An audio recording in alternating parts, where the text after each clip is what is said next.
इस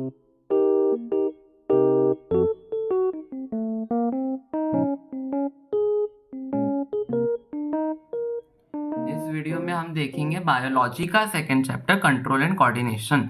इसमें हमको पढ़ना है कि कंट्रोल एंड कोऑर्डिनेशन एनिमल्स में कैसे होती है। कंट्रोल एंड कोऑर्डिनेशन होती है हमारी बॉडी में दो सिस्टम्स के द्वारा, नर्वस सिस्टम और एंडोक्राइन सिस्टम। नर्वस सिस्टम में हमारा क्या आते हैं, तीन टाइप के नर्वस सिस्टम होते हैं, central nervous system, peripheral nervous system और ऑटोनॉमिक नर्वस सिस्टम। और एंडोक्राइन सिस्टम कुछ नहीं होता, सिर्फ हमारे जो ग्लैंड होते हैं हमारी पूरी बॉडी में, उनकी स्टडी हमको करनी रहेगी। ये पूरा ही हम छोटी छोटी क्लासेस में पढ़ते आ रहे कि ब्रेन क्या होता है, स्पाइनल कॉर्ड क्या होती है और नर्व्स क्या होती हैं, और एनिमल हार्मोन्स भी हमने क्लास 8 में पढ़े थे। बस एक ही नई चीज़ हमको इस चैप्टर में पढ़नी, वो होती है प्लांट हार्मोन्स। ठीक है, तो कंट्रोल एंड कोऑर्डिनेशन क्या होता है, देखो हमारी बॉडी में बहुत सारे टाइप्स के ऑर्गन होते हैं ना, डिफरेंट टाइप ऑफ ऑर्गन्स होते हैं, तो इनको एक प्रॉपर फंक्शनिंग और ऑर्डर में काम कराने की जिम्मेदारी होती है हमारे ब्रेन की। तो ये ब्रेन को जब ये पूरी जिम्मेदारी दी गई है तो किस तरह से अपने काम को कराता है, वो काम करवाता है अपनी नर्वस सिस्टम की हेल्प से। ब्रेन अपने सिग्नल्स भेजता है नर्व के द्वारा कि भाई अब ये वाला ऑर्गन तुम काम करो, या फिर इस तरह से तुम अब ये वाला हार्मोन रिलीज करो, ये सारे इंस्ट्रक्शंस देता है हमारा दिमाग। तो दिमाग हमारे पूरे बॉडी में कंट्रोल एंड कोऑर्डिनेशन करवाता है। ठीक है, अब कंट्रोल एंड कोऑर्डिनेशन में हमको अगला जो टॉपिक है वो हमको पढ़ने रहेंगे कि आपने स्टिमुलस पढ़ना रहेगा, रिसेप्टर पढ़ने रहेंगे और हमारा न्यूरॉन पढ़ना रहेगा। ये तीन जो है बहुत इंपॉर्टेंट टॉपिक है, यहाँ से क्वेश्चन बहुत सारे आते हैं। ठीक है, ये छोटे छोटे टर्म है जो पूरे चैप्टर में बार बार रिपीट होंगी, तो ये एक बार में अच्छे से समझनी पड़ेगी। तो स्टिमुलस क्या होते हैं, ये होते हैं हमारे चेंजेस इन द एनवायरनमेंट, जो भी हमारे एनवायरनमेंट में चेंजेस हो रहे हैं। ठीक है, जैसे कि टेम्परेचर है, अभी रूम टेम्परेचर है नॉर्मल, पर जैसे ही यहाँ पर हमारा टेम्परेचर गिरेगा, ठंडा होने लगेगा, तो ये कौन रिस्क है, क्या हम कैसे हमको पता कैसे चलेगा कि यहाँ पर टेम्परेचर कम हुआ है, ये हमारी स्किन के द्वारा पता चलेगा। हमारी स्किन जो है वो सेंस कर लेगी कि यहाँ पर टेम्परेचर कम हुआ है। ठीक है, तो ये स्किन कैसे सेंस करती, क्यों, क्योंकि स्किन के ऊपर पाए जाते हैं हमारे रिसेप्टर। जो चेंज हुआ टेम्परेचर में वो था हमारा स्टिमुलस, और जिसके द्वारा हमने उसको सेंस करा वो था हमारे रिसेप्टर। अब जिस भी चीज में रिसेप्टर पाए जाते हैं वो चीज बन जाती है सेंस ऑर्गन। हमारी जो स्किन है वो भी है हमारी सेंस ऑर्गन। अब जरूरी नहीं कि हमारा जो रिसेप्टर है, एक एग्जांपल तो मैंने स्किन का दे दिया। अब जैसे ये कहीं से खुशबू आ रही है, हमारे को जो खुशबू है वो थी हमारी स्टिमुलस। वो हमने कैसे पाया, मतलब हमने कैसे समझा कि कहीं से खुशबू आ रही है, हमारी नोज ने उसको रिसेप्ट करा, यानी हमारी नोज में भी क्या है, रिसेप्टर। और अगर नोज में रिसेप्टर है तो वो क्या बन गए, सेंस ऑर्गन। ठीक है, अब ऐसे जो रिसेप्टर होते हैं ना, वो होते हैं स्पेशलाइज्ड टिश्यू, इनके अंदर नर्व्स पाई जाती हैं। नर्व और न्यूरॉन अगला ही है, हम वो पढ़ेंगे, वहां पर मैं समझा दूंगा। तो अलग अलग टाइप की रिसेप्टर पाए जाते हैं अलग अलग चीज़ों में। ठीक है, कहीं से आवाज़ हो रही, तो ये आवाज़ स्टिमुलस थी, पर आवाज़ हमने कैसे पहचानी, मतलब समझ में कैसे आया कि आवाज़ हो रही है, हमारे कानों ने उसको सेंस करा, कानों ने सेंस करा with the help of receptor. जो फोनो रिसेप्टर होते हैं वो हमारे कान में पाए जाते हैं, उनका मेन फंक्शन होता है हियरिंग और balance of the body. Hearing तो वैसे कान करते ही, एक और कान का काम होगा balance of the body. Photo receptor पाए जाते हैं हमारी आंखों के अंदर, आंखों में पाए जाते हैं। तो दीज आर प्रेजेंट इन आई, इनका फंक्शन है विजुअल स्टिमुलस। ठीक है, तो ये हमको जो भी आसपास जो दिख रहा है वो उसका जो आसपास हमें दिख रहा है वो रिसेप्ट करते हैं हमारी आईज किसके द्वारा, फोटो रिसेप्टर के द्वारा। थर्मो रिसेप्टर हमारी स्किन में पाया जाता है, यही थर्मो रिसेप्टर। हम तुम ही सोचो आपकी स्किन क्या क्या करेगी, हम टच करते हैं स्किन की मदद से, हमको लग जाती तो पेन फील होता है स्किन की मदद से। हमारा अगर एनवायरनमेंट में गर्मी हो रही है, ठंडा हो रहा है, हमको काय से पता चलेगा, स्किन के द्वारा पता चलेगा। इसलिए ही थर्मो रिसेप्टर का काम है, थर्मो रिसेप्टर स्किन में पाए जाते हैं, इसलिए इनका काम है पेन, टच और हीट या फिर कोल्ड स्टिमुलस को सेंस करना। ऑल्फैक्टरी रिसेप्टर नाक में पाए जाते हैं, नोज में पाए जाते हैं। हम सबको पता है नोज का क्या काम है, स्मेल करने का, तो नोज का काम है स्मेल करने का, इसलिए ऑल्फैक्टरी स्मेल करने के काम में आते हैं। गस्टेटरी रिसेप्टर टंग में पाए जाते हैं, टंग क्या काम करती है, टेस्ट का। गस्टेटरी रिसेप्टर क्या करेंगे, टेस्ट डिटेक्शन। यहाँ पर सारे के सारे पांचों रिसेप्टर्स के नाम लिखे हैं, कहाँ पाए जाते हैं वो भी लिखा हुआ है, और उनके फंक्शन। इसका स्क्रीनशॉट लेना हो तो ले लो, या फिर नोट्स कर दो, नोट्स सारे डिस्क्रिप्शन में मिल ही जाएंगे। अब कंट्रोल एंड कोऑर्डिनेशन एनिमल्स में होता है दो सिस्टम के द्वारा, मैंने बताया, nervous and endocrine system. Nervous system से शुरू करते हैं। नर्वस सिस्टम कुछ नहीं है, नर्वस सिस्टम के अंदर मेन है हमारा दिमाग, स्पाइनल कॉर्ड, और दिमाग से निकलने वाली नर्व स्पाइनल कॉर्ड से निकलने वाली नर्व, बस इन 4 चीज़ों को पढ़ना है, ठीक है। तो नर्वस सिस्टम बना कैसे होता है? पूरा नर्वस सिस्टम बना है एक ही टाइप के सेल से, जो है न्यूरॉन। और न्यूरॉन जब साथ में आता है तो उसको हमारा नर्वस टिश्यू भी बोला जाता है। हमने टिश्यू अच्छे से पढ़ा है भाई, सेम टाइप ऑफ सेल अगर ज़्यादा क्वांटिटी में पाए जाए तो उसको टिश्यू बोल देते हैं। तो जब एक न्यूरॉन ढेर सारी क्वांटिटी में पाया जाएगा तो वो नर्वस टिश्यू बन जाएगा। नर्वस टिश्यू हमारी नर्व बनाएगा। तो nervous system is compose of specialised tissue called nervous tissue. इस नर्वस टिश्यू के अंदर क्या है? हमारा न्यूरॉन, जो है स्ट्रक्चरल और functional unit of nervous system. हमने पढ़ा था फर्स्ट चैप्टर में, nephron is the structural and functional unit of kidney. तो वैसे ही neuron is the structural and functional unit of nervous system. ये जो नर्वस सिस्टम है वो मेनली रिस्पॉन्सिबल होता है control and coordination of animals में। अब देखो नर्वस सिस्टम के क्या फंक्शन है। Nervous system receive information from the environment. जो भी एनवायरनमेंट में स्टिमुलस हो रही है वो हमारे रिसेप्टर जो उनको सेंस करेंगे और सारी की सारी इन्फॉर्मेशन नर्व के द्वारा हमारे ब्रेन को पहुंचाएंगे, ठीक है। अब रिसेप्टर तो हमारे स्किन से जानकारी लेकर जानी दिमाग में, तो ये काम कौन करता है? काम नर्व्स करती हैं। तो हमारा जो भी एनवायरनमेंट में आसपास चीजें चल रही है वो हमारे स्किन या फिर आईज या नोज या फिर टंग या फिर ईयर्स ने रिसेप्ट कर लिया और वहां से जानकारी लेकर जाना है दिमाग के पास, तो वो काम करती है नर्व, यानी nervous system. Second, receive information from the various body. बाहर की इन्फॉर्मेशन भी ठीक है वो लाएगा, अंदर बॉडी में क्या काम चल रहा है वो भी नर्वस सिस्टम ही हमको जानकारी लाकर देता है।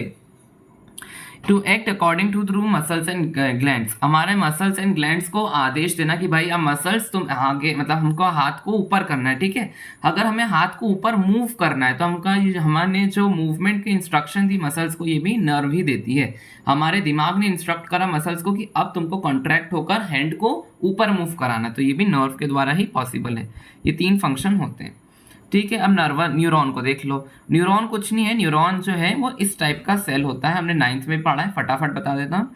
ये उसकी सेल बॉडी, ये हेयर लाइक स्ट्रक्चर है डेंड्राइट। यहाँ से हमारी नर्व इम्पल्स रिसीव होती है, साइटॉन में जाती है, एक्सॉन में जाती है और नर्व एंडिंग से बाहर चला जाती है और बाहर जाके अगले न्यूरॉन। ये जो अगले न्यूरॉन एक और मैंने क्यों बनाया, ताकि हम जब नर्व इम्पल्स की ट्रांसमिशन पढ़ेंगे तब समझ आएगा। अभी सिर्फ एक पे फोकस करो। ये हमारी सेल बॉडी के अंदर पाया जाता है उसका न्यूक्लियस और थोड़े थोड़े निसेल्स ग्रेन्यूल्स। निसेल ग्रेन्यूल राइबोसोम ही होते हैं, प्रोटीन सिंथेसिस करते हैं। न्यूक्लियस का काम तो हम सबको पता है, डीएनए कंटेन होता है उसके अंदर, और इसके अंदर साइटोप्लाज्म भी होता है, पर क्योंकि न्यूरॉन का साइटोप्लाज्म है तो इसका नाम दे दिया न्यूरोप्लाज्म। ये जो टेल बाहर आ रही है वो है एक्सॉन। एक्सॉन के ऊपर पाए जाते हैं जो सेल दिख रहे हैं वो होते हैं श्वॉन सेल। श्वॉन सेल्स के ऊपर हमारे एक्सोलेमा पाई जाती है। एक्सोलेमा के ऊपर हमारी माइलिन शीथ पाई जाती है, ठीक है। माइलिन शीथ का काम होता है हमारे न्यूरॉन को एक इंसुलेटिंग कवरिंग प्रोवाइड करना। और तो और माइलिन शीथ हमारी ये जो नर्व इम्पल्स जब यहाँ डेंड्राइट से जाके सेल बॉडी में से अगले न्यूरॉन में जाएगी तो ये पूरा पाथ नर्व इम्पल्स फॉलो करती है, तो ये जो पाथ में वो उसकी स्पीड को बढ़ा देती है। माइलिन शीथ नर्व इम्पल्स की स्पीड को बढ़ा देती है, ठीक है। अब माइलिन शीथ जरूरी नहीं सभी न्यूरॉन में पाई जाए, जिन न्यूरॉन में पाई जाएगी उनको बोलेंगे माइलिनेटेड न्यूरॉन, और जिनमें नहीं पाई जाएगी उनको बोलेंगे नॉन माइलिनेटेड न्यूरॉन, ठीक है। फिर हमने एक्सॉन देख लिया, फिर ये उनकी नर्व एंडिंग के पास में जो आप एंडिंग में आपको सर्कल्स दिख रहे हैं उनको बोलेंगे सिनेप्टिक नॉब। आई थिंक से सारी लेबलिंग बता दी या फंक्शन लिखा, मैं फटाफट रीड कर देता हूँ। Neuron is highly specialised cell which is responsible for the transmission of nerve impulses. The neuron consist of the following part. Cyton यानी कि सेल बॉडी या फिर cyton is somewhat star shape, star जैसे ही दिख रहा है ना, star. And many hair like structure जो है वो उससे बाहर निकल रहे होते हैं उसकी मार्जिन से। दीज हेयर लाइक स्ट्रक्चर होते हैं dendrites. Dendrite receive the nerve impulse. Axon क्या होता है? This is the tail of neuron. Axon हमारी न्यूरॉन की टेल है और एक्सॉन जो है वो अगले न्यूरॉन में नर्व इम्पल्स को दे देता है। माइलिन शीथ जो है वो इंसुलेटिंग कवरिंग प्रोवाइड करती है, और तो और myelin sheath insulates axon against nerve impulse from the surroundings. बाकी जो आसपास की नर्व इम्पल्सेस आ रही है ना, ये उससे उसको बचाती है। ये जो इसको नर्व इम्पल्स मिली है उसी को आगे भेजे, इसके कारण। टाइप्स ऑफ न्यूरॉन, ये जो 3 न्यूरॉन से जब मैं रिफ्लेक्स सेक्शन पढ़ाऊंगा तब बता दूंगा। साइनेप्स क्या होता है? अब देखो ये एक न्यूरॉन है, ये 2 न्यूरॉन, ये एकदम आपस में चिपके हुए नहीं पाए जाते हैं, इनके बीच में हल्की सी पतली सी या फिर छोटी सी स्पेस होती है। तो 2 न्यूरॉन, जैसे कि ये नंबर 1 न्यूरॉन, ये नंबर 2 न्यूरॉन, तो इन दोनों के बीच की स्पेस को बोलते हैं हम साइनेप्स। तो या तो अपन डिफाइन में लिख सकते हैं space between two neurons is called synapse, या फिर देखो ये पहले न्यूरॉन की नर्व एंडिंग है, ये सेकंड न्यूरॉन की डेंड्राइट है, तो पहले न्यूरॉन की नर्व एंडिंग और सेकंड न्यूरॉन के डेंड्राइट के बीच के स्पेस को बोलेंगे हमारा साइनेप्स। ये थोड़ा ज़्यादा अच्छा लगता है सुनने में। So the point of contact between the terminal branches of axon of one neuron, terminal branches nerve ending एक ही होता है, of axon of one neuron with dendrite of the another neuron. Terminal branches of one neuron, ये हमारी terminal branches of one neuron to the dendrite of another neuron के बीच की space is called as synapse. Neuromuscular junction भी हम reflex section में देख लेंगे। अब ट्रांसमिशन कैसे होता है समझ लो, बहुत इंपॉर्टेंट टॉपिक है, आ जाता है बार बार पूछने के लिए। तो देखो हमारी जो नर्व इम्पल्स आती है वो डेंड्राइट से आती है, डेंड्राइट से जाती है वो सेल बॉडी में, सेल बॉडी के बाद वो जाती है एक्सॉन में, एक्सॉन के बाद जब वो यहाँ पर पहुँचती है नर्व एंडिंग में, तो क्योंकि इलेक्ट्रिकल नर्व इम्पल्स होते हैं ये जो है ना, यहाँ पर बीच में तो कुछ है ही नहीं, तो वो यहाँ से फ्लो नहीं कर सकता, क्योंकि इलेक्ट्रिसिटी को पास होने के लिए कोई मीडियम चाहिए होता है, ठीक है। हवा में इलेक्ट्रिसिटी पास नहीं हो सकती, इसके कारण उसको एक मीडियम चाहिए रहता है, इसलिए इलेक्ट्रिसिटी पास नहीं होती, क्योंकि नर्व इम्पल्स भी इलेक्ट्रिकल इम्पल्सेस होती हैं। इसके कारण जो साइनेप्स होता है ना, यहाँ पर ये जितनी इलेक्ट्रिसिटी आई यहाँ पे उसको केमिकल्स में कन्वर्ट कर देते हैं, और ये केमिकल्स को वो आगे भेजते हैं, ये केमिकल्स जाते हैं आगे, और जैसे ही वो अगले डेंड्राइट को टच करते हैं फिर केमिकल इलेक्ट्रिसिटी में कन्वर्ट हो जाते हैं। ये आई इलेक्ट्रिसिटी साइनेप्स में, सिनेप्टिक नॉब में उसको कन्वर्ट कर दिया केमिकल्स में, केमिकल्स को रिलीज कर दिया, जैसे ही उनने अगले डेंड्राइट को टच किया वो फिर हो गई क्या हमारे क्या काय में इलेक्ट्रिकल इम्पल्स में, ये इलेक्ट्रिकल इम्पल्स गई, फिर यहाँ पर जैसे ही उसने देखा कि अगले न्यूरॉन में जाना है फिर वो केमिकल में कन्वर्ट हो गई, अगले डेंड्राइट से फिर इलेक्ट्रिसिटी, ठीक है, इलेक्ट्रिसिटी केमिकल इलेक्ट्रिसिटी फिर केमिकल इलेक्ट्रिसिटी, ठीक है। आई होप आ गया होगा समझ। तो कहाँ गए हम, डेंड्राइट से साइटोन, साइटोन से एक्सॉन, एक्सॉन से नर्व एंडिंग, नर्व एंडिंग से साइनेप्स, फिर अगले डेंड्राइट में, फिर ऐसे ऐसे ऐसे ऐसे हम आगे बढ़ते गए हमारा नर्व इम्पल्स। देख लो nerve impulse in travel in the following manner from one neuron to next, मेरा दिया dendrite, cell body, axon, nerve ending, फिर साइनेप्स, फिर अगला डेंड्राइट। फिर हमारे साइनेप्स में क्या होता है वो यहाँ लिखा हुआ है, chemical release from axon tip of one neuron cross the synapse of neuromuscular junction. तो हमारे जो केमिकल होते हैं वो एक्सॉन की टिप से निकलते हैं, हमने देखा एक्सॉन की टिप से हमने केमिकल रिलीज किए पहले न्यूरॉन से, फिर वो क्रॉस करते हैं साइनेप्स को, पूरे साइनेप्स को क्रॉस करते हैं और फिर वो पहुंच जाते हैं अगले सेल में, ठीक है। Human nervous system, nervous system है हमारे तीन टाइप्स का, central nervous system, peripheral nervous system और ऑटोनॉमिक नर्वस सिस्टम। और जो हमारा सेंट्रल नर्वस सिस्टम है वो है हमारा मेनली ब्रेन और spinal cord. Central nervous system हो गया, अब आते हैं पेरिफेरल। पेरिफेरल में जो भी नर्व्स हमारे ब्रेन से निकल रहे हैं और स्पाइनल कॉर्ड से निकल रही हैं वो होती हैं पेरिफेरल नर्वस सिस्टम। फिर आता है हमारा आखिरी में autonomic nervous system. Autonomic nervous system दो टाइप्स का होता है, वो होता है सिंपैथेटिक और पैरासिम्पैथेटिक। सिंपैथेटिक नर्वस सिस्टम क्या करता है, हमारी बॉडी की एक्टिविटीज़ को फास्ट कर देता है जब भी हमें ज़रूरत पड़ती है। अब समझ लो हम भाग रहे हैं, वी आर रनिंग, तो जब हम भागते हैं तो हमारी बॉडी को क्या ज़्यादा ब्रीदिंग रेट और ज़्यादा हार्ट रेट की आवश्यकता होती है। तो ये ज़्यादा ब्रीदिंग रेट और हार्ट रेट को कौन बढ़ाता है, हमारा सिंपैथेटिक नर्वस सिस्टम बढ़ा देता है। तो वो हमारे हार्ट रेट और ब्रीदिंग रेट को बढ़ाता है, क्योंकि हमें रनिंग के समय ज़्यादा सांस और ज़्यादा हार्ट का ब्लड फ्लो की ज़रूरत होती है, इसके कारण। अब पैरासिम्पैथेटिक क्या करता है, वो उसका ठीक उल्टा, वो हमारी बॉडी की एक्टिविटीज़ को स्लो डाउन और काम डाउन कर देता है। अब जब हम सो रहे होते हैं तो हमारी हार्ट रेट भी थोड़ी लो हो जाती है, ब्रीदिंग रेट भी लो हो जाती है, तो हम पूरा मतलब कामनेस महसूस करते हैं सोते टाइम। तो सिंपैथेटिक नर्वस सिस्टम हमारी बॉडी एक्टिविटीज़ को तेज़ कर देता है जब भी ज़रूरत हो, और पैरासिम्पैथेटिक नर्वस सिस्टम हमारी बॉडी एक्टिविटीज़ को स्लो डाउन कर देता है जब भी ज़रूरत हो। Central nervous system, the central nervous system is composed of brain and spinal cord, बता दिया। ब्रेन जो पूरे बॉडी के फंक्शंस को कंट्रोल करता है, स्पाइनल कॉर्ड जो है ना वो सिग्नल देती वो नर्व का, जैसे कि वो स्पाइनल कॉर्ड जो होती है ना वो जो भी सिग्नल्स ला रही नर्व पूरी बॉडी में से वो सिग्नल ब्रेन को ट्रांसफर कर देती है। जैसे ये ब्रेन है, ये स्पाइनल कॉर्ड है, तो ये जो नर्व है ये पूरी बॉडी से सिग्नल ला कर देती है स्पाइनल कॉर्ड को, स्पाइनल कॉर्ड पहुंचा देती है सिग्नल ब्रेन को। इस लाइन का ये मतलब है। पेरिफेरल नर्वस सिस्टम, अब इसमें देखो क्योंकि ये जो मैंने आपको बताया कि ब्रेन से भी हमारी नर्व्स निकल रही होती हैं और स्पाइनल कॉर्ड से भी हमारी नर्व निकल रही होती हैं। तो जो नर्व हमारे ब्रेन से निकलती हैं उनको बोलते हैं क्रेनियल नर्व, और जो ब्रेन हमारी स्पाइनल कॉर्ड से निकलती है उनको बोलते हैं हम स्पाइनल नर्व्स।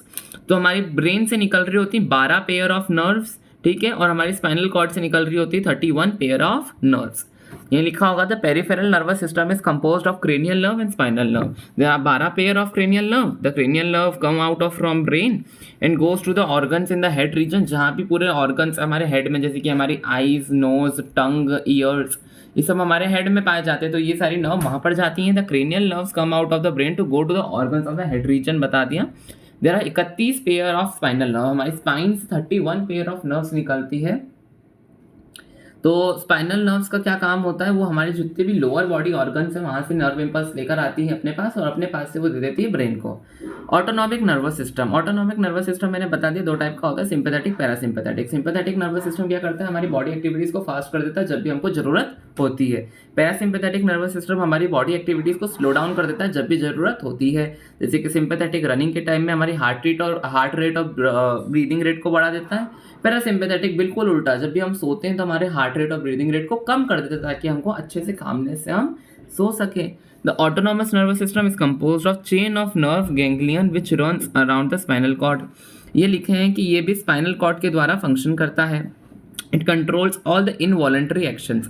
हमारी ब्रीदिंग रेट का कम होना, हार्ट रेट का कम होना या बढ़ना, ये सब इनवॉलंटरी एक्शन होते हैं, ठीक है। तो सिंपैथेटिक और पैरासिम्पैथेटिक पे आते हैं। Sympathetic nervous system is a part of autonomous nervous system that heightens यानी कि increases the activity of organ as per the need. Example वही रनिंग का दिया हुआ है यहाँ पर भी जो मैंने दिया। रनिंग के टाइम पे हमारी जो ऑक्सीजन की जो डिमांड होती है वो बढ़ जाती है।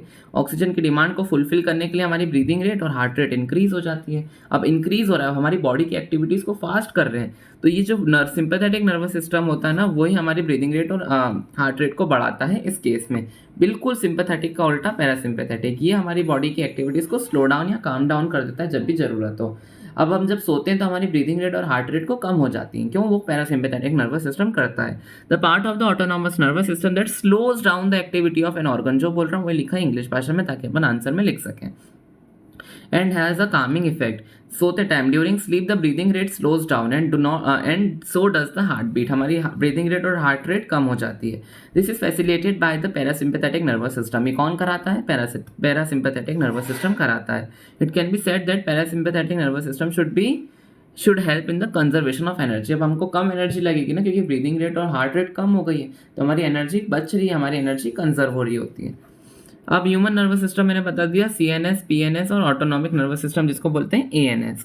अब हमको इसके जो पार्ट्स मैंने क्रेनियल नर्व भी एक्सप्लेन कर दिया, स्पाइनल नर्व भी एक्सप्लेन कर दिया, सिंपैथेटिक और पैरासिम्पैथेटिक भी हो गया। अब हमारा बचा है मेन हिस्सा, brain and spinal cord. Spinal cord का तो मेनली हमको रिफ्लेक्स एक्शन पढ़ना है। ब्रेन के हमको अच्छी तरह से पार्ट पढ़ने पड़ेंगे, फोर ब्रेन के, मिड ब्रेन के और हाइंड ब्रेन के। फोर ब्रेन के अंदर आता है हमारा सेरिब्रम, हाइंड ब्रेन के अंदर आता है हाइपोथैलेमस, और मिड ब्रेन के अंदर आता है हाइपोथैलेमस, और हाइंड ब्रेन के अंदर आता है हमारा पॉन्स, मेडुला ऑब्लोंगेटा और सेरिबेलम। एक एक लाइन में पहले मैं इनके सारे फंक्शन बता देता हूँ, फिर वही नीचे लिखे रहेंगे। अब देखो, फोर ब्रेन जो होता है ना, पूरा सबसे लार्जेस्ट पार्ट होता है हमारे ब्रेन का, उसमें सेरिब्रम जो होता है वो हमारे पूरे ब्रेन का लार्जेस्ट पार्ट होता है। अब इतना बड़ा पार्ट है इसलिए हमने उसको 4 लोब्स के अंदर डिवाइड कर दिया, frontal lobe, temporal lobe, parietal lobe और ऑसिपिटल लोब। 4 लोब्स में डिवाइड कर दिया। मैं उनकी लोकेशन बता दूंगा, नीचे लिखी हुई है। अब देखो, नाम के अकॉर्डिंग उनके काम होते हैं। जो हमारा टेम्पोरल लोब होता है वो कान के पास में होता है, तो कान के पास में है तो क्या काम करेगा, हियरिंग का। हमारी जो ब्रेन है उसके एकदम बैक में प्रेजेंट होता है ऑसिपिटल लोब।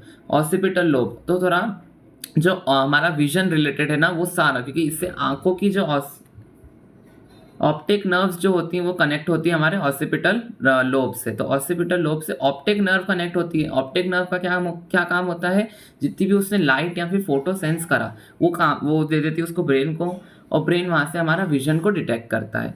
फिर आता है हमारा फ्रंटल लोब। अब तुम सोचो फ्रंट का काम है, तो फ्रंट में हमारा ब्रेन का सबसे इंपॉर्टेंट जगह होती है जहाँ पर हमारी मेमोरी स्टोर होती है, हमारी जितनी भी नॉलेज है, हमारी जितनी एप्टीट्यूड और रीजनिंग पावर है, सारा हमारा फ्रंटल लोब करता है स्टोर। आखिरी बचता है पैराइटल लोब। ये समझ लो जितने भी बचे कुछ काम है ना, सारा काम करेगा पैराइटल लोब। टच के सेंसेस हमारा, और क्या हमको जो भी पेन होता है वो भी ये सेंस करता है। टेम्पोरल लोब का इतना काम नहीं है, मेन है पैराइटल लोब का इतना काम नहीं है। हमारा टेम्पोरल लोब होता है कान के पास, हियरिंग। ऑसिपिटल लोब होता है विजन से रिलेटेड। फ्रंटल लोब रखता है नॉलेज एंड मेमोरी। बच्चे कुछ जितने भी काम बच्चे दे दो उसको पैराइटल लोब को, ठीक है। फिर हमारा फोर ब्रेन हो गया डन। आता है मिड ब्रेन। मिड ब्रेन है हमारा हाइपोथैलेमस। हाइपोथैलेमस का क्या काम होता है? मेनली एंडोक्राइन सिस्टम में बहुत इंपॉर्टेंट रोल प्ले करता है। हाइपोथैलेमस इंस्ट्रक्शन देता है पिट्यूटरी ग्लैंड को, और पिट्यूटरी ग्लैंड पूरे बॉडी के जितने भी ग्लैंड है उनको कंट्रोल करता है। मास्टर ग्लैंड बोलते हैं ना। अब समझ लो पिट्यूटरी ग्लैंड को भी हार्मोन रिलीज करने का काम हाइपोथैलेमस देता है। तो इन केस हम ये कह सकते हैं कि हाइपोथैलेमस ही पिट्यूटरी को काम देता है, यानी यही एंडोक्राइन सिस्टम को संभालता है। और तो और हाइपोथैलेमस का मेन काम होता है हमारी हंगर एंड ड्रिंकिंग को वो कंट्रोल करना। हमको भूख लगती है, किससे पता चलता है कि हमारे हाइपोथैलेमस बोलता है कि भाई भूख लग रही, खाना खा लो। हाइंड ब्रेन में हमारा आता है हमारा पॉन्स, मेड्यूला ऑब्लोंगेटा और सेरिबेलम। अब एक एक करके देखो। पॉन्स का मेनली काम होता है रेस्पिरेशन। सेरिबेलम का मेन काम होता है हमारा बॉडी का posture and balance. Medulla oblongata के सारे इनवॉलंटरी एक्शन जो हम करते हैं, जैसे स्नीजिंग, कॉफिंग, स्वेलोइंग, च्यूइंग, ये जितने भी काम हैं वो सारे होते हैं हमारे मेड्यूला ऑब्लोंगेटा के द्वारा। ठीक है, बस यही था। यहाँ नीचे लिखा होगा वही चीज़ पढ़ देता हूँ मैं एक बार। ह्यूमन ब्रेन क्या है? ह्यूमन ब्रेन बहुत कॉम्प्लेक्स ऑर्गन है which is mainly composed of nervous tissue. भाई पूरा नर्वस सिस्टम ही नर्वस टिश्यू से बना है, तो ब्रेन भी उसी का पार्ट है, तो वो भी नर्वस टिश्यू से बना है। The tissues are highly folded to accommodate a large surface area in less space. अब हमने सबने देखा है ब्रेन का डायग्राम, वो कितना फोल्डेड सा स्ट्रक्चर होता है। ठीक है, तो ये फोल्डेड क्यों होता है? ताकि लार्ज सरफेस एरिया आ सके। हमने इंटेस्टाइन में देखी थी विली, वो भी फोल्डेड स्ट्रक्चर होती है। क्यों? ताकि सरफेस एरिया बढ़ा सकें। ठीक है, सरफेस एरिया बढ़ता है तो ज़्यादा एब्जॉर्प्शन होता है। वैसे अगर ब्रेन का सरफेस एरिया ज़्यादा होगा तो वो ज़्यादा डेटा को अंदर रख सकेगा, ज़्यादा मेमोरी स्टोर कर सकेगा। इसके कारण ब्रेन के भी जो वो लोब्स होते हैं वो फोल्डेड होते हैं। Brain is covered with 3 layer system of membrane called meninges. अब हमारा ब्रेन जो है वो इतना इंपॉर्टेंट ऑर्गन है, तो इसकी सिक्योरिटी और प्रोटेक्शन भी जरूरी है। तो ब्रेन जो है वो तीन मेम्ब्रेन से कवर्ड होता है। इन तीनों मेम्ब्रेन्स को बोलते हैं मेरिंजेस। ठीक है, वैसे इनके बहुत सारे नाम होते हैं, पिया मैटर, ड्यूरा मैटर, तो ये सब बोल जाओ क्योंकि 3 मेनिंजेस के 3 नाम है, वो हमारे एनसीईआरटी में नहीं दिए हैं तो हमको नहीं जानना। अब ये जो मेनिंजेस है ना, वो जरूरी नहीं कि सिर्फ ब्रेन को ही कवर करती है, पूरा जो स्पाइनल कॉर्ड, क्योंकि ब्रेन के नीचे जो उसकी लोअर एंडिंग होती है वही स्पाइनल कॉर्ड कहलाती है। ब्रेन बिल्कुल स्पाइनल कॉर्ड में कंटिन्यूएशन में फ्लो कर रहा होता है। तो ये जो हमारी मेनिंजेस होती है ब्रेन को भी कवर करती है और स्पाइनल कॉर्ड को भी कवर करती है, इस तरह से जैसे मैंने ड्रॉ करा। अब देखो, क्योंकि ये 3 लेयर है, 1, 2 और 3, तो इन लेयर्स के बीच में कुछ कुछ फ्लूइड प्रेजेंट होता है। क्या? फ्लूइड। तो इस फ्लूइड को क्या बोलते हैं? Cerebrospinal fluid. अब इसको सेरिब्रोस्पाइनल फ्लूइड क्यों बोलते हैं? अब ये मेन जो सबसे पहले दिमाग का ऊपर वाला पार्ट जो है वो होता है सेरिब्रम। मेनली जो मेनिंजेस होती हैं वो क्या कवर करेंगी? सेरिब्रम। तो यहाँ से नाम पड़ा सेरिब्रो, और स्पाइनल कॉर्ड को भी मेनिंजेस ही कवर करती, इसलिए नाम पड़ गया सेरिब्रो स्पाइनल फ्लूइड। ठीक है, नाम कैसे पढ़ा समझ में आ गया। इसका शॉर्ट फॉर्म होता है CSF, सेरिब्रोस्पाइनल फ्लूइड का। जो CSF क्या है? वो कुशन देता है ब्रेन को, जितने भी शॉक लगते हैं, मैकेनिकल शॉक हमारे ब्रेन को लगेंगे, वो उससे प्रोटेक्ट करेगा। तो ह्यूमन ब्रेन जो है ना वो 2 रीजन में, अगर अपन ब्रेन को ऊपर से देखेंगे तो हमने सबने देखा है कि लेफ्ट हेमिस्फीयर होता है और राइट हेमिस्फीयर होता है। ठीक है, तो अब सेरिब्रम का फंक्शन देख लो। वैसे तो मैंने बता दिए, फ्रंटल लोब होता है। देखो हाँ, लोकेशन बताना भूलिएगा। ये हमारा फ्रंटल लोब है, ये हमारा टेम्पोरल लोब है, ये पेराइटल और ये ऑसिपिटल। ठीक है, देख लो इनके function. Parts of human brain: fore brain जो बनता है सेरिब्रम से, मिड ब्रेन जो बनता है हाइपोथैलेमस से, हाइंड ब्रेन जो बनता है सेरिबेलम, पॉन्स और मेडुला ऑब्लोंगेटा से। शुरुआत करेंगे फोर ब्रेन के सेरिब्रम से। सेरिब्रम जो है वो हमारे लार्जेस्ट पार्ट है ह्यूमन ब्रेन का। ये 2 हेमिस्फीयर में डिवाइडेड होता है, सेरिब्रल हेमिस्फीयर इनको बोलते हैं। ठीक है, हमने सबने देखा है, बचपन से देखते आ रहे हैं भाई ब्रेन कैसा दिखता है। फंक्शन देख लो। वॉलंटरी मोटर एक्शन का काम क्या होता है? हमारे पेराइटल लोब का। हमारे सेंसरी परसेप्शन यानी जो भी हमारी बॉडी सेंस करती है, हमारी जो आंखें विजन सेंस करती है तो वो ऑसिपिटल लोब करता है। हमारे कान हियरिंग सेंस करते हैं तो वो टेम्पोरल लोब का काम होता है। तो जितनी भी हमारी सेंस करती है ना चीज़ें, तो ये उसको समझते हैं और प्रॉपर फंक्शनिंग करते हैं हमारी बॉडी की। और site of learning and memory मैंने बता दिया था कि साइट नहीं, seat of learning and memory. तो मैंने बताया था फ्रंटल लोब जो होता है उसमें सारी हमारी नॉलेज और मेमोरी स्टोर होती है। इसके कारण ये हमारा मेन लोब होता है। ठीक है, इसलिए यहाँ हिट हो जाए तो याददाश्त चली जाती है। हाइपोथैलेमस मैंने बता दिया था, hypothalamus lies at the base of cerebrum. हमारा जो सेरिब्रम है ये वाला, उसका बेस यानी उसके नीचे लाई करता है हमारा हाइपोथैलेमस। तो it control sleep and wake cycle. हम कब सो रहे हैं, कब उठ रहे हैं, हमको नेचुरल कब नींद आ रही, नेचुरली कब हम उठ रहे हैं, वो कंट्रोल करता है हाइपोथैलेमस। इसको हमारा सर्केडियन रिदम भी बोलते हैं। ठीक है, बायोलॉजिकल स्लीप साइकिल भी बोलते हैं नॉर्मल हिंदी भाषा, सॉरी नॉर्मल इंग्लिश भाषा में, सर्केडियन साइकिल याद नहीं रहे तो। It also control the urge for eating and drinking, ठीक है, हमारी भूख प्यास को भी हाइपोथैलेमस कंट्रोल करता है। सेरिबेलम का मेन काम होता है हमारा बॉडी का प्रॉपर फंक्शनिंग देखना, और तो और हमारी प्रॉपर बैलेंस मेंटेन करना, ठीक है। हम गाड़ी चलाते हैं, बाइसिकल चलाते हैं, तो उसमें क्या होता है, हम बाइसिकल चलाते हुए हम एकदम सेंटर में वजन रखते हैं, हम एक बैलेंस बनाते हैं हमको, तो ये बैलेंस बनाने में सेरिबेलम बहुत काम में आता है, पूरा पोस्चर और बैलेंस बनाने में, और तो और ये कुछ कुछ वॉलंटरी एक्शंस में भी काम आता है, ठीक है। तो दो चीज़ों में, क्या, पोस्चर बैलेंस में और वॉलंटरी एक्शन में। Cerebellum lies at the bottom of cerebrum, cerebrum के नीचे पाया जाता है हमारा सेरिबेलम, और इसका जो ये है ये मोटर फंक्शन करता है, जैसे कि बाइसिकल राइड करते हुए हमको एक परफेक्ट कोऑर्डिनेशन, पेडलिंग और स्टीयरिंग व्हील के कंट्रोल का हमें सेरिबेलम प्रदान करता है। पोस्चर एंड बैलेंस का इसका काम है, और वॉलंटरी एक्शन भी ये करता है, ठीक है। अब जैसे कि हम कुछ लोग जो ड्रिंक कर लेते हैं तो उनके सेरिबेलम में इफेक्ट पड़ता है, तो ये जो सेरिबेलम में जब इफेक्ट पड़ता है इसके कारण वो अपना पोस्चर मेंटेन नहीं कर पाते हैं, यहाँ वहाँ डोलते फिरते गिर जाते हैं। मेड्यूला ऑब्लोंगेटा, मेड्यूला ऑब्लोंगेटा जो है हमारे बहुत सारे इनवॉलंटरी एक्शंस को कंट्रोल करता है, ठीक है। Medulla forms the brain stem, हाँ, और इम्पॉर्टेंट बात ये है, हमारा ब्रेन है और नीचे हमारी स्पाइनल कॉर्ड है, इन दोनों के बीच में आता है हमारा मेड्यूला ऑब्लोंगेटा। तो स्पाइनल कॉर्ड की इम्पल्सेस को हमको ब्रेन में पहुंचाना है, वो भी पहुंचेगी मेड्यूला ऑब्लोंगेटा के थ्रू, और अगर ब्रेन की कोई नर्व इम्पल्स को स्पाइनल कॉर्ड को देना है तो वो भी पहुंचेगी मेड्यूला ऑब्लोंगेटा के थ्रू। समझ लो बीच की रोड है, ये वाले लोगों को वहां जाना है तो उसी रोड से जाएंगे, वो वाली चीज़ों को ब्रेन से स्पाइनल कॉर्ड में जाना है तो भी इसी रोड से जाएगा, ठीक है। Medulla controls various involuntary action, for example हमारा ब्लड प्रेशर, सलाइवेशन, वॉमिटिंग, ठीक है, बहुत सारे काम होते हैं इसके। पॉन्स मेडुला हमारा मेनली रेस्पिरेशन को डील करता है और इम्पल्सेस भेजता है सेरिबेलम और स्पाइनल कॉर्ड को।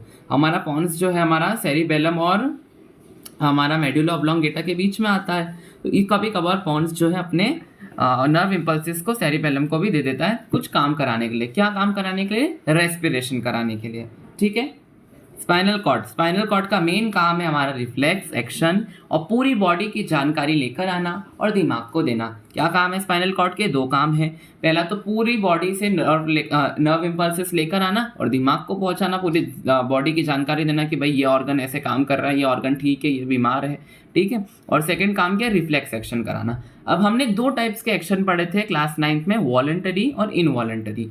वॉलंटरी एक्शंस वो होते हैं जिनको हम कंट्रोल कर सकते हैं, जैसे अपने हाथों का मूवमेंट, ठीक है, और हम किस तरह से बोल रहे हैं, हमारी स्पीच, इसको कंट्रोल कर सकते हैं, ठीक है। तो जो जो चीज़ें हम कंट्रोल कर सकते हैं वो होती है हमारी वॉलंटरी एक्शंस, और जो चीज़ें हम कंट्रोल नहीं कर सकते जैसे कि हमारी ब्रीदिंग, हमारी हार्ट बीट, ये चीज़ें हम कंट्रोल नहीं कर सकते, हमारी ब्लिंकिंग ऑफ आइज को हम कंट्रोल नहीं कर सकते, तो ये इनवॉलंटरी एक्शन होते हैं। पर रिफ्लेक्स एक्शन क्या होते हैं? ये कोई हम एक्शन का रिएक्शन देंगे हम, तो ये होते हैं, ये भी अपने आप हो जाते हैं, ये स्पेशलाइज्ड फॉर्म होते हैं इनवॉलंटरी एक्शन के, ये भी अपने आप हो जाते हैं, लेकिन हम इनको इनवॉलंटरी नहीं कहेंगे, ये स्पेशलाइज्ड फॉर्म है इनवॉलंटरी एक्शंस का, क्योंकि इनको होने के लिए एक पर्टिकुलर स्टिमुलस की ज़रूरत पड़ती है। हम किसी गर्म चीज़ को हाथ लगाएंगे और अपने आप हमारा इनवॉलंटरीली हमारा हाथ वहाँ से हट जाएगा। तो ये जो इनवॉलंटरी एक्शन होते हैं इनको एक पर्टिकुलर स्टिमुलस की ज़रूरत पड़ती है। जो गर्मी थी उस पेन की वो था स्टिमुलस, तो अगर स्टिमुलस मिलेगा तो ही रिफ्लेक्स एक्शन होगा। इनवॉलंटरी एक्शन और रिफ्लेक्स एक्शन का यही सबसे मेन डिफरेंस है कि इनवॉलंटरी एक्शंस में कोई भी स्टिमुलस की ज़रूरत नहीं पड़ती, लेकिन रिफ्लेक्स एक्शन में स्टिमुलस की ज़रूरत पड़ती है। Reflex action is a special case of involuntary movement in the organs when a voluntary organ is in the vicinity of sudden danger। अब समझ लो हमारा जो हैंड है वो जैसे पेन पर टच करा तो हमारा हैंड आ गया डेंजर में, ठीक है, उसको डेंजर आ गया है कि अगर उसको कुछ हो ना जाए तो वो अपने आप उसको हम हटा लेते हैं। It is pulled away from danger to save itself, तो उसको हटा लेते हैं अपने डेंजर से बाहर निकलने के लिए।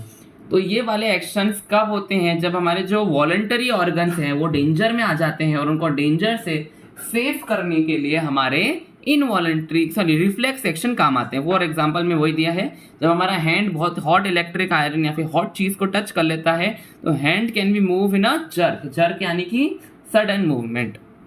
All of this happen in flash and your hand is saved from the imminent injury.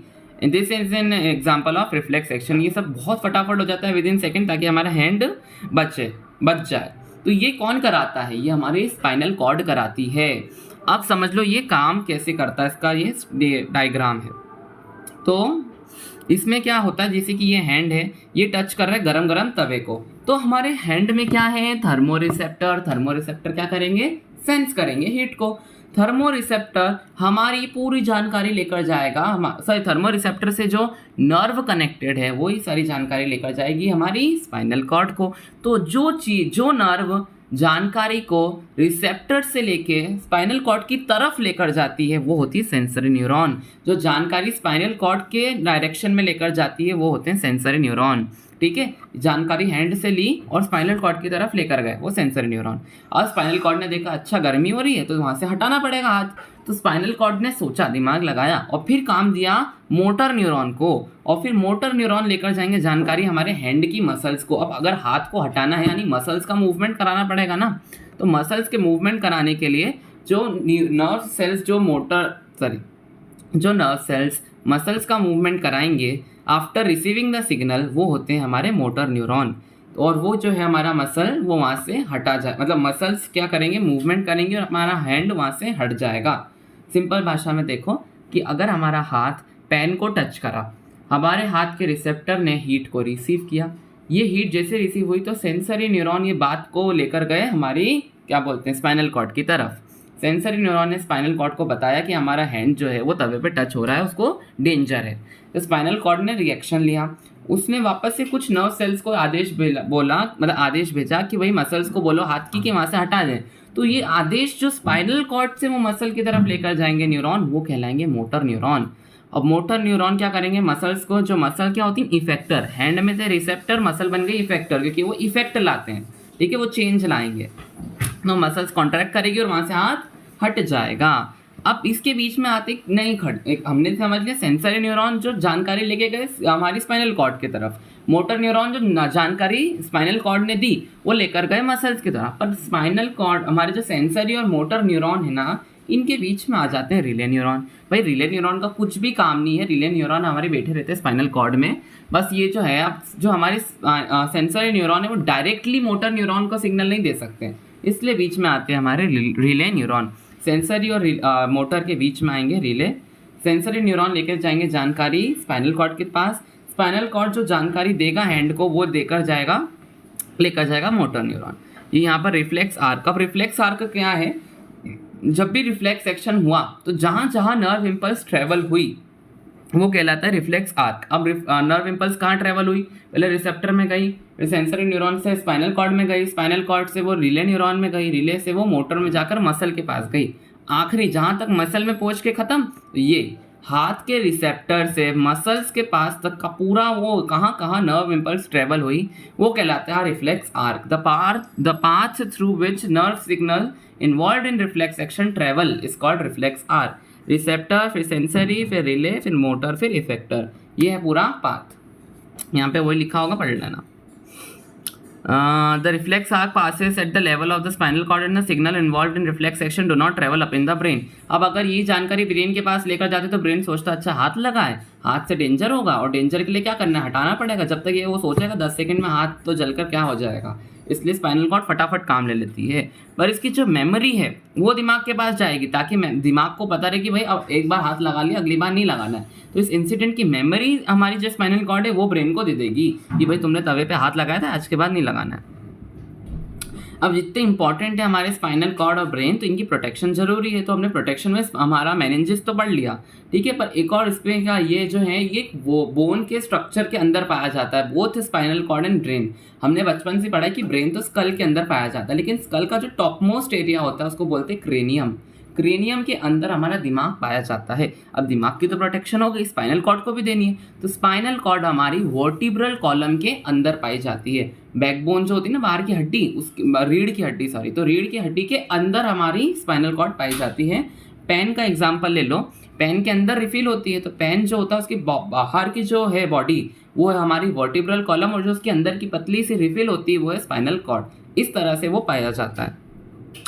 Muscular movement मैंने बता दिया है। अब हम जब भी कोई इन्फॉर्मेशन आई, इन्फॉर्मेशन गई हमारे दिमाग, जैसे कुछ भी हो रहा है हमारे आसपास बॉडी में, तो सेंसरी न्यूरॉन लेकर जाएगा सीएनएस यानी कि ब्रेन के पास, वो इन्फॉर्मेशन प्रोसेस करेगा। अच्छा कि कुछ हो रहा है मतलब देखो एक हम ले लेते हैं इन्फॉर्मेशन, जैसे कि इन्फॉर्मेशन ले लो कि वापस तवे वाली ले लो, तवे पर हाथ लगा तो वो गई सेंसरी नर्वस सिस्टम यानी कि स्पाइनल कॉर्ड के पास, उसने इन्फॉर्मेशन को प्रोसेस करा, फिर डिसीजन बनाया कि भाई हाथ को हटाना है, फिर डिसीजन किसको दिया, मसल्स को दिया। मसल्स को किसके द्वारा देंगे, मोटर न्यूरॉन के द्वारा। फिर मसल्स ने क्या करा, अपना शेप को चेंज करा और क्या करा, कॉन्ट्रैक्शन कर लिया। अब जैसे ही कॉन्ट्रैक्शन करा मसल छोटी हो गई यानी वहाँ से हाथ हट गया, तो एक एक्शन बन गया। एक एक्शन कैसे, जब भी हमको कोई एक्शन करना हो तो क्या होगा, इन्फॉर्मेशन मिलेगी, इन्फॉर्मेशन को तो स्पाइनल कॉर्ड के पास, वो इन्फॉर्मेशन को प्रोसेस करेगा, डिसीजन बनाएगा, डिसीजन देगा मसल को, मसल करेगी कॉन्ट्रैक्ट और हाथ हटा लेगी, वहाँ से ही फ्लो चार्ट यही कह रहा है यहाँ पर। आगे देखेंगे एंडोक्राइन सिस्टम। अब नर्वस सिस्टम फाइनली कंप्लीट हो गया है, फिर आता है हमारा एंडोक्राइन सिस्टम। एंडोक्राइन सिस्टम काय का बना होता है, ग्लैंड्स एंड हार्मोन्स का। ग्लैंड्स जो होते हैं वो मेनली एंडोक्राइन ग्लैंड्स होते हैं। अब एंडोक्राइन और एक्सोक्राइन ग्लैंड समझ लो। एंडोक्राइन ग्लैंड्स वो होते हैं जो डक्टलेस ग्लैंड्स होते हैं, बिना डक्ट के। डायरेक्ट ग्लैंड समझ लो, ये हमारी ब्लड स्ट्रीम है, डायरेक्ट अपने हार्मोन्स ब्लड स्ट्रीम में सिक्रीट कर देते हैं। लेकिन जिन चीज़ों को एक डक्ट यानी पाइप की जरूरत पड़ती है ब्लड में अपने हार्मोन्स को डालने के लिए, वो वाले ग्लैंड कहलाएंगे एक्सोक्राइन ग्लैंड। ठीक है, जैसे कि हमारा पेनक्रिया जो है वो बहुत एंडोक्राइन एंड एक्सोक्राइन है। क्यों, क्योंकि एंडोक्राइन वो तब कहलाता है जब वो इंसुलिन को सिक्रीट करता है। जब वो इंसुलिन को डायरेक्ट ब्लड में सिक्रीट कर देगा, ठीक है, डायरेक्ट डाल देता है ब्लड में, तो वो कहलाएगा एंडोक्राइन ग्लैंड। लेकिन वो एक्सोक्राइन तब कब कहलाएगा, हमने देखा है फर्स्ट चैप्टर में कि पेनक्रिया के पास होती है पेनक्रियाटिक डक्ट। पेनक्रियाटिक डक्ट में वो हमारा पेनक्रियाटिक अमाइलेस और हमारा ट्रिप्सिन जो है वो हमारे इंटेस्टाइन में देता है। किसकी हेल्प से, हमारी क्या कहते हैं वो, एक पेनक्रियाटिक डक्ट की मदद से। तो उस समय वो एक्सोक्राइन ग्लैंड का काम करता है। लेकिन इस चैप्टर में हमको देखना है एंडोक्राइन ग्लैंड्स जो डायरेक्ट हमारा सिक्रेशन ब्लड में दे देते हैं। तो एंडोक्राइन सिस्टम कैसे बना होता है, सेवरल एंडोक्राइन ग्लैंड्स से। एंडोक्राइन ग्लैंड्स क्या होते हैं, जिनके पास डक्ट नहीं होती है। एंडोक्राइन ग्लैंड्स क्या करते हैं, वो डायरेक्टली अपना प्रोडक्ट ब्लड स्ट्रीम में सिक्रेट कर देते हैं। वो क्या प्रोडक्ट सिक्रेट करते हैं, वो होते हैं हार्मोन्स। हार्मोन्स काय में बनते हैं, वो बनते हैं एंडोक्राइन ग्लैंड्स में। हार्मोन काय से कंपोज मतलब काय से बने होते हैं, वो मेनली बने होते हैं प्रोटीन से। Hormone assist the nervous system in control and coordination. Control and coordination में हार्मोन्स काम में मदद आते हैं। Nervous do not react to every nook and corner of the body. जो नर्वस सिस्टम की नर्व है वो हर कॉर्नर ऑफ द बॉडी में नहीं है, इसके कारण हार्मोन्स की जरूरत पड़ती है, क्योंकि हार्मोन्स पूरी कॉर्नर, हर कोने से कोना पूरा बॉडी में जा सकते हैं, घूम सकते हैं। ठीक है, इसलिए नर्वस कंट्रोल में हार्मोन्स की जरूरत पड़ती है। हार्मोन की यहाँ पे डिफाइन भी लिखी है, these are the chemical messenger secreted in very small amount through specialised tissues called glands. जो हमारे हार्मोन्स होते हैं वो केमिकल मैसेंजर होते हैं, छोटे छोटे अमाउंट में सिक्रेट होते हैं, किसके द्वारा, ग्लैंड्स के द्वारा। They act on target tissue, जहाँ पर उनको टारगेट है। जैसे कि जो हमारा पेनक्रिया है वो इंसुलिन बनाता है। इंसुलिन क्या करता है, ग्लूकोज को हमारा जो ग्लूकोज है उसको शुगर्स में शुगर्स को ग्लूकोज में कन्वर्ट करता है। ठीक है, तो ये जो है वो क्या टारगेट हुआ उसका, शुगर्स। तो इंसुलिन शुगर पे टारगेट करता है, तो वो उसके टारगेट टिश्यू पर ही काम करेगा। आगे समझ। और organs usually away from their sources.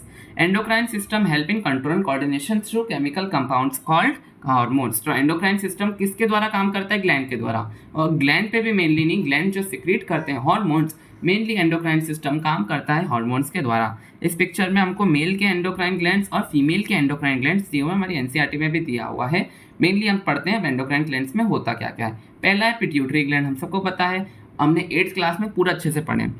Pituitary gland हमारे ब्रेन के बेस में प्रेजेंट होते हैं। समझ लो, वापस बना देता हूँ, ये ब्रेन है, ये हाइपोथैलेमस के यहाँ पिट्यूटरी ग्लैंड पाए जाते हैं, पी शेप के ये होते हैं। मेन ये प्रेजेंट हमारे सिक्रेट करते हैं ग्रोथ हार्मोन। ग्रोथ हार्मोन क्या करता है, ग्रोथ को स्टिम्युलेट करता है। फिर ये रिलीज करते हैं थायराइड स्टिम्युलेटिंग हार्मोन और फॉलिकल स्टिम्युलेटिंग हार्मोन। तो जो हमारा थायराइड स्टिम्युलेटिंग हार्मोन है, ये थायराइड ग्लैंड को बोलता है कि भाई अब थायराइड ग्लैंड तो थायरॉक्सिन बनाना शुरू कर दे। तो ये जो है हमारा पिट्यूटरी ग्लैंड, ये थायराइड ग्लैंड को बोलता है कि तुम अपना काम शुरू कर दो। मतलब थायराइड ग्लैंड को प्रॉपर फंक्शनिंग कौन कंट्रोल करता है, हमारा पिट्यूटरी ग्लैंड। फिर आता है हमारा फॉलिकल स्टिम्युलेटिंग ग्लैंड। तो ये जो है ओव्यूलेशन के टाइम पे जो हमारे फॉलिकल्स होते हैं वो बनाना शुरू करते हैं। ओव्यूलेशन मतलब हमारा जब ओवम बनता है तो उस प्रोसेस को बोलते हैं ओव्यूलेशन। ठीक है, आगे देखते हैं थायराइड ग्लैंड। थायराइड ग्लैंड कहाँ पे पाया जाता है? नेक पे पाया जाता है। थायरॉक्सिन बनाता है, हम सबको पता है। थायरॉक्सिन क्या करता है? हमारी पूरी बॉडी की मेटाबॉलिक एक्टिविटीज़ को कंट्रोल करता है, metabolism and growth in the body. तो हम जो भी पढ़ा रहे हैं हम जो भी मेटाबॉलिज्म हो रहा है हमारी बॉडी में वो सब कंट्रोल करते हैं थायरॉक्सिन। अपन कभी कभार बोलते हैं कि मेटाबॉलिज्म किसी की बॉडी में हाई होता है, किसी की बॉडी में लो होता है। तो मेटाबॉलिज्म कुछ नहीं होता है, हमारी बॉडी में जितने भी फिजिकल एंड केमिकल चेंजेस होते हैं उन दोनों जो भी फिजिकल एंड केमिकल चेंजेस हमारी बॉडी में हो रहे हैं वही मेटाबॉलिक एक्टिविटीज़ कहलाती है। ठीक है, किसी के बहुत हाई होती है, किसी में लो होती है। एड्रिनल ग्लैंड जो किडनीज के ऊपर पाया जाता है, हमने सबने पढ़ा है कि इसको स्ट्रेस हार्मोन बोलते हैं। जब हम स्ट्रेस होता है तब ये रिलीज होते हैं ताकि हमारी बॉडी की एक्टिविटीज़ को हाई कर देते हैं, हमारा ब्लड प्रेशर बढ़ा देते हैं। ठीक है, हमारा ब्लड प्रेशर बढ़ाते हैं, हमारी ब्रीदिंग रेट बढ़ा देते हैं, हमारी हार्ट रेट बढ़ा देते हैं, हमको हमारी जो आइज़ होती है वो बड़ी हो जाती है, हमको गूज बम्स भी एड्रेनलिन के कारण ही आते हैं। Prepare the body for emergency situations के लिए ये काम आता है। पेनक्रियाज हमारे स्टमक के पास पाया जाता है, इंसुलिन ब्लड शुगर लेवल को कंट्रोल करते हैं। टेस्टिस हमको सबको पता है मेल्स में प्रेजेंट होता है, कहाँ पे? रिप्रोडक्शन चैप्टर में अच्छे से पढ़ा है, स्क्रोटम के अंदर पाए जाते हैं, स्क्रोटम के अंदर तो पाए जाते हैं। और टेस्टिस क्या बनाते हैं? टेस्टोस्टेरोन। ये क्या काम करता है? मेनली स्पर्म प्रोडक्शन और secondary sexual characters during puberty में काम आता है। मेल्स के सेकेंडरी सेक्सुअल कैरेक्टर्स क्या होते हैं? हमारी increase in height, development of hairs in the pubic area and around the armpits and beard की ग्रोथ, और हमारी वॉइस की डीपनिंग और प्रोट्रूडिंग ऑफ हमारा एडम्स एप्पल। ये सारा होता है सेकेंडरी सेक्सुअल कैरेक्टर्स। ठीक है, फिर आती है ओवरीज। ओवरी कहाँ पाई जाती है? फीमेल्स में पाई जाती है, ओविडक्ट या यूट्रस के पास में।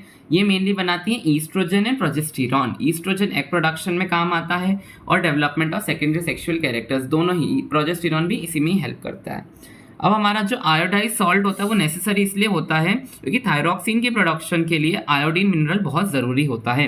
तो it is important that we consume iodise salt in turn as in turn it is essential for thyroid gland as it controls carbohydrate, proteins and fat metabolism for the best balance of growth. Deficiency of iodine might cause to the disease of goiter। कुछ नहीं, यहाँ बोल रहे हैं कि thyroid gland है वो thyroxine बनाता है।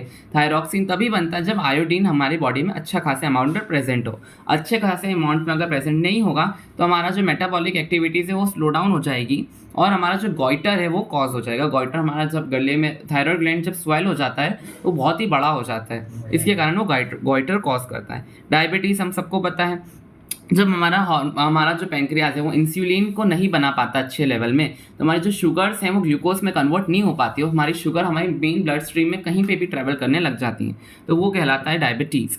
इसकी ट्रीटमेंट क्या है? Patients have to internally administer injections of insulin hormone which help in regulating blood sugar level. कभी कभार लोग जो है हमारे इंसुलिन के इंजेक्शंस लेते हैं ताकि उनकी ब्लड शुगर लेवल कंट्रोल में रहे। इन केस ऑफ फाइट और फ्लाइट, यहाँ पर हमारा एड्रेनलिन की बात हो रही है। Fight reaction to an emergency situation, adrenal gland जो है एड्रेनलिन हमारे ब्लड में डाल देते हैं, वो हमारी हार्ट एंड अदर टिश्यूज़ को रिएक्ट करता है उन पर, हमारी हार्ट बीट को बढ़ा देता है, हमारी ऑक्सीजन और जो ब्रीथिंग रेट है उसको भी बढ़ा देता है। तो हमारी जो ब्रीथिंग रेट है वो बढ़ेगी तो ऑक्सीजन पहुंचेगी मसल्स के पास, हमारा ब्लड सप्लाई डाइजेस्टिव सिस्टम और स्किन में अच्छे से पहुंचेगा, और ये जो स्केलेटल मसल्स है वो अच्छे से वर्क करेगी। इसके कारण हमारा बहुत सारा काम करता है इमरजेंसी सिचुएशन में एड्रेनल ग्लैंड। आखिरी में feedback mechanism, a type of self regulating mechanism in which the level of one substance is in body influences the level of another. ये बहुत इंपॉर्टेंट है। देखो, जब हमारी जो बॉडी है वो उसमें शुगर लेवल बहुत बढ़ रही है, तो हमारी बॉडी को पता चल गया कि भाई शुगर लेवल बढ़ रही है, तो हमको इंसुलिन भी आज थोड़ा ज़्यादा सीक्रेट करना पड़ेगा ताकि जितनी भी शुगर हमने कंज्यूम करी आज वो हो जाए हमारी, क्या बोलते हैं, हमारी ग्लूकोज में कन्वर्ट हो जाए। लेकिन किसी दिन हमने शुगर कम कंज्यूम करी तो उस दिन इंसुलिन भी कम कंज्यूम होगा। तो ये होता है फीडबैक मैकेनिज्म, जितनी हमारी बॉडी ने शुगर कंज्यूम करी उतना ही इंसुलिन सिक्रीट हुआ, तो यही हमारा ब्लड शुगर लेवल होता है। समझ low sugar level in the blood rises, तो ये ब्लड राइज हुई तो ये पैनक्रिया ने डिटेक्ट कर लिया, detected by cells of pancreas, तो सिंथेसिस इंसुलिन, तो ब्लड शुगर लेवल फॉल्स, हमारी जो ब्लड में शुगर थी वो ग्लूकोज में कन्वर्ट हो गई, उसकी ब्लड शुगर लेवल फॉल हो गई, तो फिर वो अब जैसी सारी फॉल हो गई ना तो वो बंद कर लेगा हमारा स्टॉप सिक्रेटिंग मोर इंसुलिन। ठीक है, यहाँ पे वही अगर ज़्यादा की जगह कम हुआ तो भी वही कम इंसुलिन सिक्रेट करने लगेगा। Control and coordination in plants भी बहुत जरूरी है। Movement in plants and plant hormones, coordination in plants. देखो हमारा जो है ना कंट्रोल एंड कोऑर्डिनेशन प्लांट्स में हमको दो चीज़ें पढ़नी है, मेनली हमको प्लांट के हार्मोन्स और प्लांट की मूवमेंट पढ़नी है। प्लांट की मूवमेंट दो तरीके से हो सकती है, ट्रॉपिक और नास्टिक। ट्रॉपिक मूवमेंट क्या होती है? किसी की चीज़ को वो देखते हैं और किसी चीज़ को वो सेंस करके उसकी तरफ ग्रो करने लग जाते हैं, ठीक है। तो वो होती ट्रॉफिक मूवमेंट्स। और ये किसी की तरफ मूव कर रहे हैं, इसके कारण वो होती है डायरेक्शनल मूवमेंट।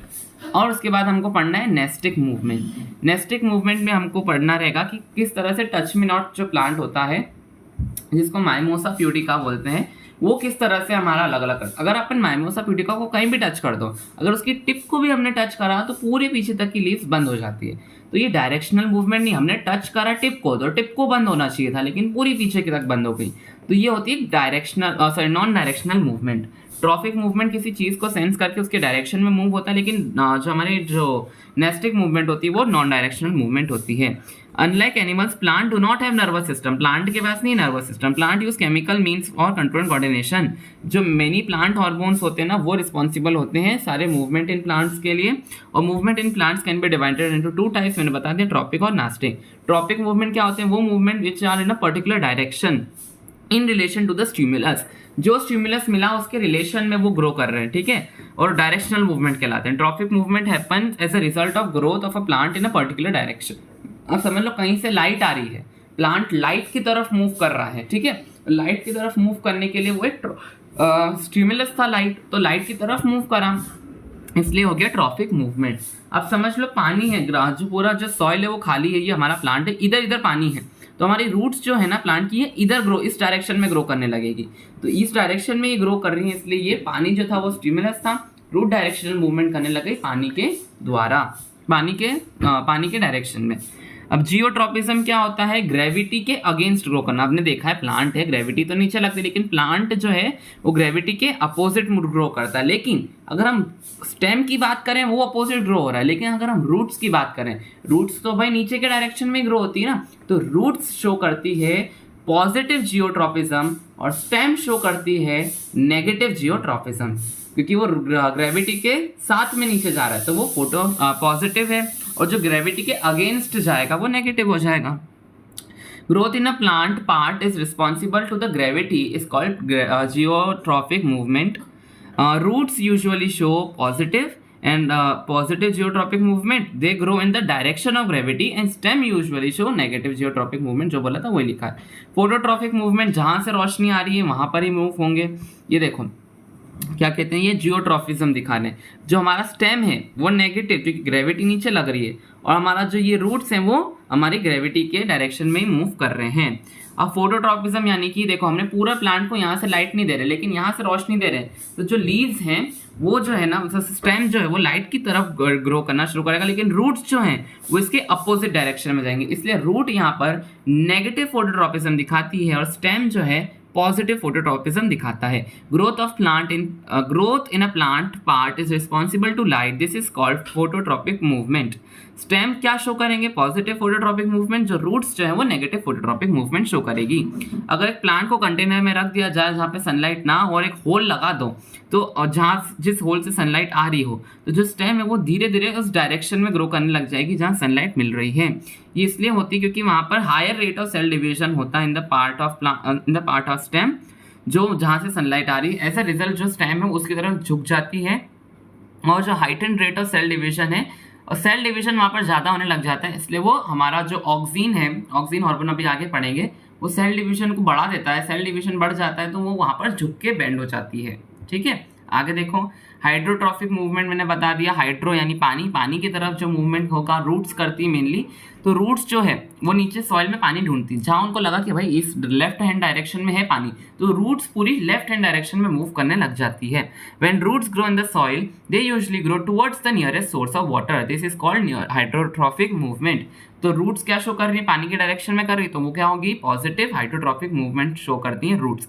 थिग्मोट्रॉपिज्म, हम सबने देखा है मनी प्लांट जो होता है वो, उसको अगर हम एक रस्सी का सहारा दे दें तो वो उस टच की मदद से ग्रो करने लग जाता है, वो उस पर क्लाइंब करता है। क्रीपर्स जो होते हैं, मनी प्लांट क्रीपर्स में ही आता है, तो उस पर क्या वो रस्सी पे ग्रो करने लग जाता है उसका सपोर्ट लेके। थिग्मो यानी सपोर्ट, तो जिस चीज़ को जहाँ से उसको टच भी मिल रहा है, थिग्मो यानी टच भी होता है, ठीक है।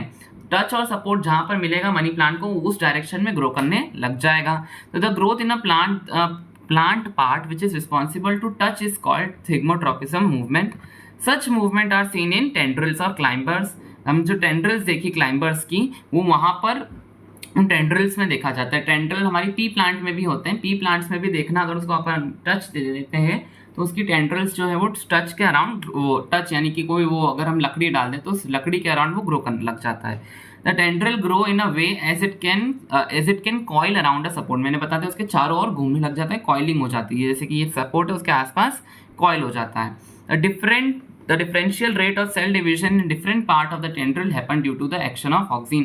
सेल डिवीजन ऑक्सीन कराता है, ऑक्सीन के कारण सेल डिवाइड हो रहा है तो ग्रोथ होती है प्लांट में। आगे हम पढ़ेंगे।